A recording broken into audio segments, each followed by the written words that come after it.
যা দেখলাম, আমার দেখে আজকে 3 দিন হলো আমার কোনো খাওয়া নাই, ঘুম নাই।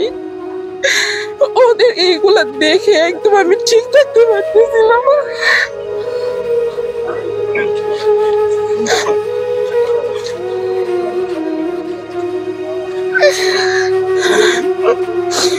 আমার আসলে মনে হচ্ছে যে আমার খুব খারাপ লাগলো এটা শুনে, যে আমার ফ্রেন্ড শামীম আমার খুব খুব ক্লোজ ছিল, তো হচ্ছে ওর জন্য খুব খারাপ লাগতেছিল। তো আমি হচ্ছে শুনলাম যে শামীম যখন পুড়ে যাচ্ছিল, তো হচ্ছে আমার আরেকটা ফ্রেন্ড নিলয়, ওর নাম, নিলয়কে বলছিল যে হচ্ছে নিলয় আমাকে বাঁচাও, আমি পুড়ে যাচ্ছি, আমাকে বাঁচাও। পরে হচ্ছে নিলয় হসপিটালে যেও বারবার ওর কথা বলতেছিল। তো এগুলা মনে পড়লে আমার খুব মানে খারাপ লাগে, ভিতর থেকে খুব কষ্ট পায়, আমার খুব কষ্ট হয়।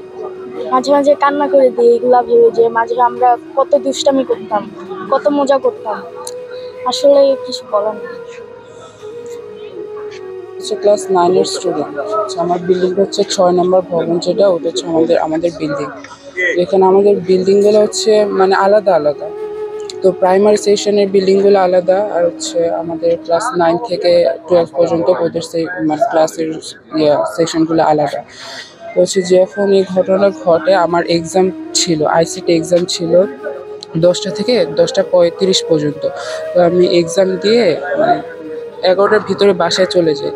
তো বাসায় যাওয়ার পর আমার ছোট ভাই, আমি খেয়ে ঘুমিয়ে গেছিলাম, আমার ছোট ভাই ডাকলো যে হচ্ছে রাত ভাই তোমাদের হচ্ছে স্কুলে এরকম অবস্থা।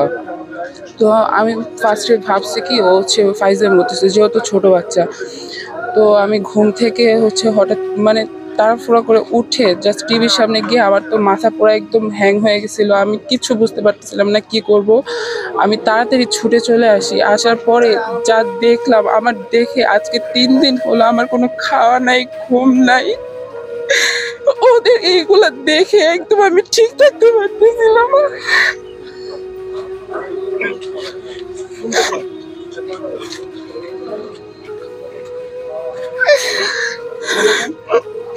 কিছুদিন আগে আমি যখন আমার বিল্ডিং থেকে আসছিলাম, তখন হচ্ছে ওদের যেই জায়গাটায় এই ঘটনাটা ঘটে, ওই বিল্ডিং এর সামনে দিয়ে আমি আসতেছিলাম, তখন একটা বাচ্চা ওর মার কাছে দৌড় দিয়ে যাচ্ছিল ছুটির টাইমে।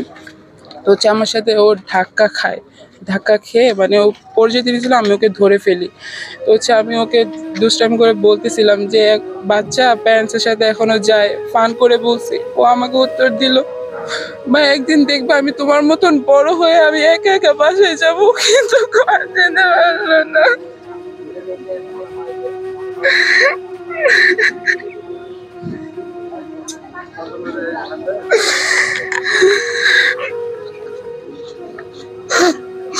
যখন এই ঘটনাটা ঘটে একটা 10-এর দিকে, তখন হচ্ছে আমার ওইখানে থাকার কথা ছিল। আমার যদি অন্য সাবজেক্টে এক্সাম থাকতো, তো হচ্ছে আমার একটা সময় ছুটি হতো, নিচে নামতে নামতে অবশ্যই 7-8 মিনিট লাগতো আমার, আমি ঠিক ওই জায়গাটাই থাকতাম।